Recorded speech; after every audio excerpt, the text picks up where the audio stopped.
أعوذ بالله من الشيطان الرجيم. بسم الله الرحمن الرحيم. ويستفتونك في النساء قل الله يفتيكم فيهن وما يتلى عليكم في الكتاب في يتامى النساء اللاتي لا تؤتونهن ما كتب لهن وترغبون أن تنكحوهن والمستضعفين من الولدان وأن تقوموا لليتامى بالقسط وما تفعلوا من خير فإن الله كان به عليما. سورة النساء آیت نمبر 127. گزشتہ آیتوں میں یہ مضمون بیان ہوا کہ سب سے بہترین اور سب سے افضل دینداری یہ ہے کہ مومن بندہ اپنے آپ کو اللہ کی رضا کے لیے جھکا دے، حسن عمل، اچھے اعمال کرے، اخلاص کے ساتھ اللہ تعالیٰ کے احکامات پر عمل کرے. انہی احکامات میں سے چند احکامات معاشرے میں خواتین سے متعلق ہیں. قرآن کریم کا جس وقت نزول ہو رہا تھا اس وقت عرب معاشرہ میں خواتین سے متعلق بہت سارے حقوق پامال کیے جاتے تھے. ان حقوق میں وراثت سے متعلق بھی احکامات تھے. چنانچہ سورۃ النساء کے شروع میں خواتین کی اور یتیموں کی جو حقوق وراثت کے اعتبار سے اس میں پامالی ہے اس کا بیان ہوا، تفصیل سے بیان ہوا. آج کی یہ آیت بھی اسی مضمون سے متعلق ہے. عرب معاشرہ میں خواتین کو میراث میں سے حصہ نہیں دیا جاتا تھا، خواتین کو بھی نہیں دیا جاتا تھا اور نابالغ یعنی بچوں بچیوں کو بھی حصہ نہیں دیا جاتا تھا. ان کا نظریہ تھا کہ میراث کے مستحق وہ لوگ ہیں جو جنگ لڑتے ہیں، جو قوم اور قبیلے کا دفاع کرتے ہیں، یعنی مرد. عورتوں کا اور بچوں کا میراث میں کوئی حصہ نہیں. دوسرے بھی کئی مذاہب میں یہی سلسلہ ہے. چنانچہ یہودیوں کے ہاں بھی میراث کا مستحق سب سے زیادہ مرنے والے کا پہلا بیٹا. جیسے بعض مشرکوں میں یہ رواج تھا کہ اگر کسی جانور کا پہلا بچہ ہوتا تھا تو وہ اسے بتوں کے نام پر وقف کر دیتے تھے. یہودیوں میں بھی یہی تھا کہ جو پہلا بیٹا ہے وہی وارث بنے گا، وہی سب کچھ وصول کرے گا، وہی سب کچھ لے گا، باقی اولاد کو دوسرے بیٹوں کو کوئی حصہ نہیں. ہندو مذہب میں بھی میراث میں عورتوں کا کوئی حصہ نہیں ہے. یورپ میں بھی 19ویں صدی تک عورتوں کو میراث دینے کا یا حصہ دینے کا کوئی رواج اور کوئی سلسلہ نہیں تھا. 19ویں صدی میں آ کر کچھ لوگ عورتوں کو حصہ دینے لگے.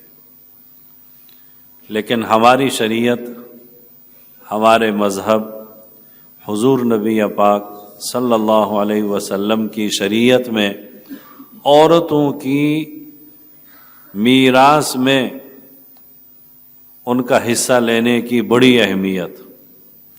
بچوں کے یتیموں کے میراث میں حصے،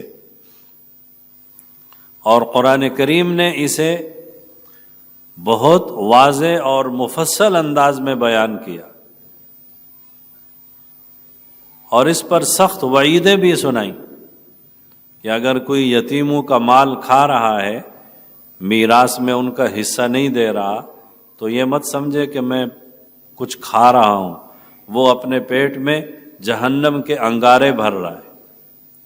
ان کے لیے دردناک عذاب، عذاباً مہین، سخت عذاب، اہانت والا عذاب، یأکلون فی بطونہم نارا، اتنے سخت الفاظ کہ یتیموں کو، عورتوں کو میراث میں سے پورا پورا حصہ دیا جائے۔ واضح احکامات۔ بعض مقامات پر اور بعض اصحاب رسول صلی اللہ علیہ وسلم کو تو آپ صلی اللہ علیہ وسلم نے اللہ کے راستے میں پورا مال صدقہ اور خیرات کرنے سے، وقف کرنے سے بھی روک دیا۔ ایک صحابی نے پوچھا، یا رسول اللہ، میرے زیادہ وارث نہیں ہے، میرے ورثاء میں ایک بیٹی ہے یا اس طرح ہے، تو میں اپنا پورا مال وقف کر دوں، صدقہ کر دوں؟ آپ نے فرمایا نہیں۔ آدھا کر دوں؟ آپ نے فرمایا نہیں۔ کسی حد تک جا کر تیسرا مال کا تہائی حصہ صدقہ کرنے کی یا وقف کرنے کی اجازت دی۔ اور پھر یہ بھی آپ صلی اللہ علیہ وسلم نے ارشاد فرمایا کہ تمہارے صدقہ کرنے اور وقف کرنے سے بہتر ہے کہ تم اپنے وارثوں کو غنی چھوڑ کر جاؤ، ان کے لیے کچھ چھوڑ کر جاؤ۔ ایسا نہ ہو تم ادھر صدقہ کر دو، وقف کر دو مال، اور تمہارے ورثاء جو ہیں وہ غریب بنے، دوسروں سے مانگتے پھرتے رہیں۔ نہیں۔ تو صدقہ کرنے سے، وقف کرنے سے بھی منع کر دیا، تاکہ ورثاء کو ان کا پورا پورا حصہ ملے۔ اور یہی دینداری ہے، یہی اسلام اور ایمان کے احکامات پر عمل ہے کہ انسان ہر معاملے میں عدل اور انصاف سے کام لے۔ صرف یہ نہیں کہ بس عبادات میں اور نماز روزے میں تو بڑے بزرگ بنتے ہیں، لیکن بہنوں کے، بیٹیوں کے حقوق میراث میں سے غصب کر کے بیٹھے۔ والد صاحب فوت ہو گئے، بہنوں کو کوئی حصہ نہیں دیا، سارے مال پر خود قابض ہو گئے۔ امام اہل سنت حضرت مولانا الشیخ سرفراز خان صفدر رحمۃ اللہ علیہ، ان کے پاس ایک صاحب بیٹھے تھے جو بڑی زمینوں کے مالک تھے، زمیندار صاحب۔ تو حضرت نے پوچھا کہ آپ نے اپنے والد کی زمینوں اور جائیداد میں سے بہنوں کو حصہ دیا ہے؟ تو وہ صاحب کہنے لگے کہ بہنیں دستبردار ہو گئی، وہ حصہ نہیں لے رہی۔ تو شیخ نے فرمایا، کیسے دستبردار ہو گئی ہیں؟ آپ نے ان کو ان کے حصے الگ کر کے دیے، آپ ان کو ان کے حصے الگ کر کے دو، پھر ہم دیکھتے ہیں کہ وہ کیسے دستبردار ہوتی۔ بعض مرتبہ بس یہی ہوتا ہے، بہنیں کہتی ہیں بس میں نے اپنا حصہ معاف کر دیا۔ اس طرح معاف کرنے سے معاف نہیں ہوتا۔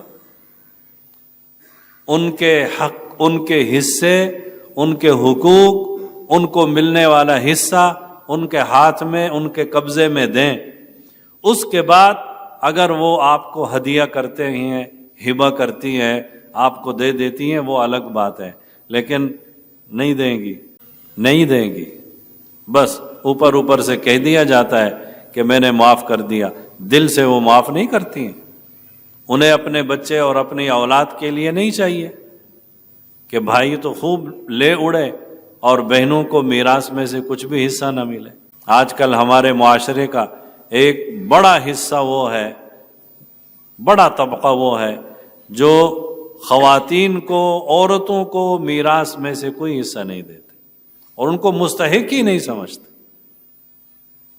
وہی جاہلیت والی رسم کہ بس مردوں کو ہی حصہ ملے گا، بہنیں، بیٹیاں، بھتیجیاں، بھانجیاں سب محروم۔ یہ تقوی نہیں ہے، یہ دینداری نہیں ہے، یہ انصاف نہیں ہے۔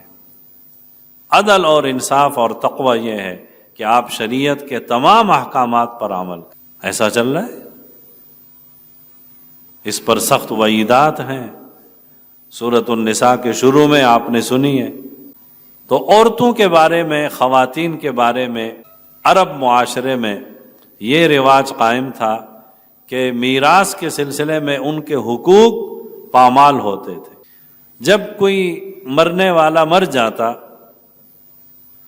اور اس کی کوئی بیٹی لڑکی ہوتی تو پیچھے جو وصی بنتا تھا، ولی یا سرپرست بنتا تھا، وہ دیکھتا تھا کہ اگر وہ لڑکی حسن و جمال کے اعتبار سے اچھی ہے، یتیم لڑکی یعنی جس کا والد فوت ہو گیا، تو یہ ولی سرپرست اگر اس سے نکاح ہو سکتا تھا تو خود نکاح کر لیتا تھا۔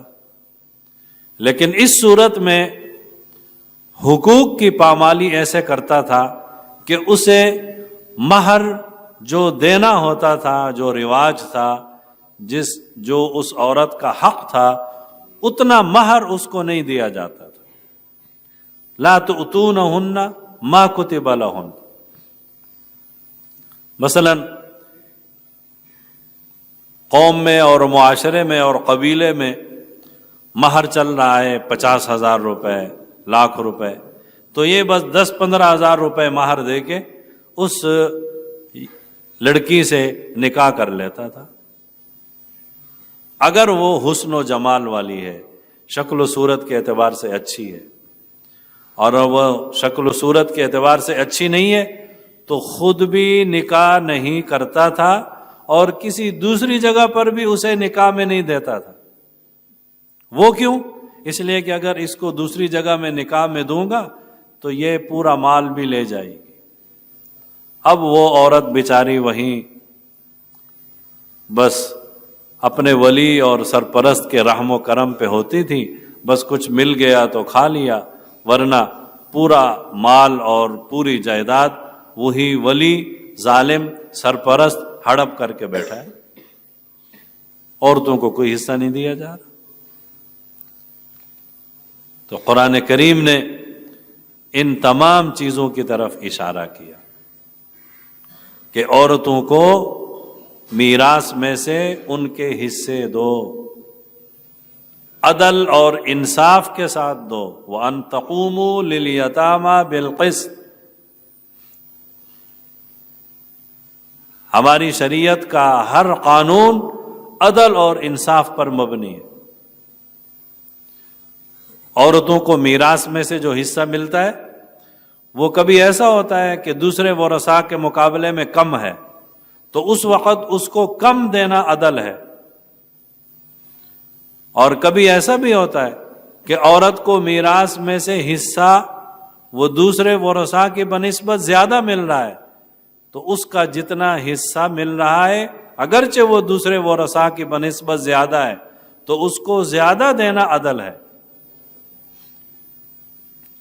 وَأَن تَقُومُوا لِلْيَتَامَى بِالْقِسْطِ۔ چند سال پہلے سپریم کورٹ میں ایک اسی طرح کا کیس دائر ہوا۔ کسی خاتون نے شکایت کی تھی کہ میرا بھائی جو ہے وہ مجھے میراث میں سے میرا حصہ نہیں دے رہا۔ تو سپریم کورٹ کے 3 جج انہوں نے اس کیس کی سماعت کی، اور انہوں نے نہ صرف اس خاتون کو بھائی کی میراث میں سے حصہ دلوایا بلکہ اس پر بڑی ہدایات جاری کی کہ آج کل کے ہمارے معاشرے میں عورتوں کو میراث میں سے ٹکا پیسہ تک نہیں دیا جاتا، حالانکہ اللہ رب العزت نے ان کے حصے اور ان کے حقوق متعین کر دیے ہیں۔ تو معاشرے کی اس روش کو ختم کرنے کی اور عورتوں کو میراث میں سے حصہ دینے کی مہم چلانی چاہیے۔ تاکہ لوگ شرعی اور اسلامی اصولوں کے مطابق عورتوں کو حصہ دینے والے بنے۔ بعض خواتین بیچاری شکایت کرتی ہیں کہ اگر ہم اپنا حصہ مانگیں گی تو ہمارے بھائی وہ ہم سے بول چال بات چیت آنا جانا بند کر دیتے کہ اس نے اب ہم سے اپنا حصہ کیوں مانگا۔ اور سپریم کورٹ کے ان جج صاحبان نے یہ بھی لکھا کہ بعض زمین اور جائیداد سے پیار کرنے والے ایسے ظالم بھی ہیں جو اپنی بہنوں یا اپنی جو خواتین ہیں ان کو مردہ شمار کر کے جائیداد اور زمین اپنے نام پر لگوا دیتے کہ میری بہن فوت ہو گئی ہے یا میری فلاں خاتون جو وارث بن رہی ہے وہ فوت ہو گئی ہے، لہذا یہ میراث اور یہ جائیداد میرے نام پر چڑھا دی۔ بہن زندہ ہے، بھتیجی بھانجی زندہ ہے، اس کو مردہ لکھوا کر چند زمین کے گزوں کے لیے اس قدر حرص اور لالچ ہے کہ اس کو مردہ لکھوا دیا زمین اپنے نام پر چڑھانے کے لیے۔ آپ اگر دائیں بائیں دیکھیں اپنے معاشرے میں تو کتنے لوگ ہیں،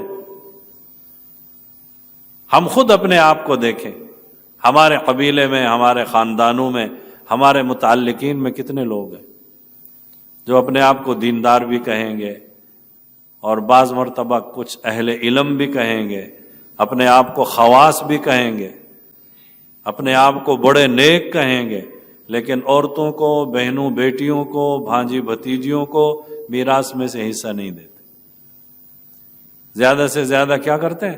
آپ کو حصہ چاہیے؟ نہیں بھائی نہیں چاہیے، بھائی نہیں چاہیے، بس ٹھیک ہے، پھر آپ سائن کر دیں، پھر آپ کورٹ میں آ جائیں، پھر آپ پٹواری کے پاس آ جائیں اور آپ یہاں بیان دے دیں کہ میں نے زمین جو ہے وہ بھائی کے نام پر وقف کر دی ہے، بھائی کو دے دی ہے، بھائی کے نام پہ چڑھا دی۔ کتنے گھروں میں اور کتنے خاندانوں میں ایسا ہے؟ بتائیے، یہ جب اللہ کے حضور پیش ہوں گے اور ان کا سوال ہوگا اور ان سے حقوق کے بارے میں پوچھا جائے گا کہ آپ کی نمازیں اور آپ کی عبادات اور آپ کے روزے تو ماشاء اللہ خوب ہیں، لیکن آپ نے اپنی بہنوں کو، خواتین کو میراث میں سے حصہ دیا تھا یا نہیں دیا تھا؟ اس وقت کیا جواب ہوگا؟ تو قرآن کریم کی یہ آیت بھی سورۃ النساء کی ابتدائی آیات کی طرح عورتوں کے حقوق ادا کرنے کے لیے ہدایت اور واعظ و موعظت کے احکامات کے ساتھ نازل ہوئی ہے۔ لوگ آپ سے پوچھتے ہیں عورتوں کے بارے میں حقوق، تو آپ فرما دیجئے کہ اللہ تمہیں عورتوں کے بارے میں حقوق بتاتا ہے، اور قرآن کریم کی کئی آیتیں نازل بھی ہو چکی ہیں، اور مفہوم پھر یہی ہے کہ تم عورتوں کو اگر ان سے نکاح کی رغبت رکھتے ہو تو ان کو پورا پورا مہر دے دو۔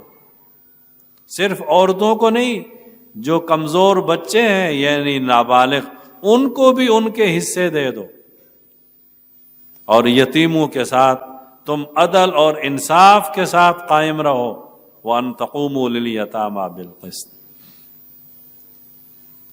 ان احکامات کو سننے کے بعد ہو سکتا ہے صحابہ رضی اللہ عنہم کے دلوں میں آئے کہ اب تو ہمیں کسی بھی مرنے والے کی بیٹی لڑکی سے نکاح نہیں کرنا چاہیے، ایسا نہ ہو کہ ہم ان کے حقوق میں کچھ کمی کر دیں، کہیں حق تلفی نہ ہو جائے، کہیں ان کے حقوق پامال نہ ہو جائے، تو اس پر تو بڑی سخت وعید ہے۔ تو اللہ رب العزت نے آیت کے آخر میں فرمایا کہ اگر تمہاری نیت بہتر ہے، تمہاری نیت اچھی ہے کہ یہ لڑکی ہے، اس کا والد فوت ہو گیا، میں اس کو اپنے نکاح میں لے لوں تاکہ اس کے ساتھ اچھا سلوک کروں، اس کو اچھا ٹھکانہ دوں، اس کی اچھی تربیت کروں، تو اگر آپ کے دل میں خیر ہے، نیکی ہے، بھلائی ہے، تو اللہ آپ کی اس نیکی اور بھلائی کو جانتا ہے، اس پر آپ پریشان نہ ہوں۔ اچھی نیت کے ساتھ اگر آپ یہ کام کریں گے تو اللہ رب العزت کی آپ سے خوشی بھی ہوگی، رضامندی بھی ہوگی، اور اللہ آپ کو اس پر اجر و ثواب بھی دے گا۔ اللہ تعالی ہم سب کو عمل کرنے کی توفیق نصیب فرمائے۔ وَيَسْتَفْتُونَكَ فِي النِّسَاءِ، اور آپ سے پوچھتے ہیں لوگ عورتوں کے حقوق یا نکاح وغیرہ کے سلسلے میں۔ قُلِ اللَّهُ يُفْتِيكُمْ فِيهِنَّ، آپ فرما دیجئے اللہ تمہیں اس کا جواب دیتا ہے یا اللہ تمہیں اجازت دیتا ہے۔ وَمَا يُتْلَى عَلَيْكُمْ فِي الْكِتَابِ، اور وہ جو تم پر کتاب اللہ میں آیتیں پڑھی گئی ہیں ان میں بھی احکامات بیان ہو چکے ہیں۔ فی یتامی النساء، یتیم عورتوں کے سلسلوں میں۔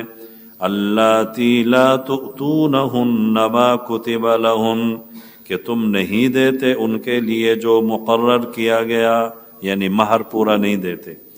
وترغبون ان تنکحوہن، اور آپ رغبت کرتے ہیں ان سے نکاح کرنے کی، یعنی نکاح کی رغبت ہے لیکن مہر پورا نہیں دیتے، تو اس سلسلے میں ہدایات ہیں کہ مہر پورا دو۔ والمستضعفین من الولدان، اور جو کمزور ناتواں لڑکے ہیں، بچے ہیں، ان کے بارے میں بھی احکامات نازل ہو چکے، یعنی ان پر عمل کرو۔ وَأَن تَقُومُوا لِلْيَتَامَى بِالْقِسْطِ، اور یتیموں کے حق میں انصاف کے ساتھ قائم رہو۔ وَمَا تَفْعَلُوا مِنْ خَيْرٍ، اور جو تم بھلائی کرو گے اچھے نیت سے، اچھے ارادے سے، فَإِنَّ اللَّهَ كَانَ بِهِ عَلِيمًا، تو اللہ کو سب معلوم ہے۔ نیت اچھی ہے تو اللہ کو معلوم ہے، اللہ اجر و ثواب دے گا، اور اگر نیت میں گڑبڑ ہے تو عذاب ہوگا، گرفت ہوگی۔ اللہم انت السلام ومنک السلام، تبارک ربنا وتعالیت یا ذا الجلال والاکرام۔ اللہم صلی علی سیدنا و مولانا محمد وعلی آل سیدنا و مولانا محمد۔ ربنا اتنا فی الدنیا حسنہ وفی الآخرۃ حسنہ۔ صلی اللہ تعالی وسلم علی رسول آمین برحمتک یا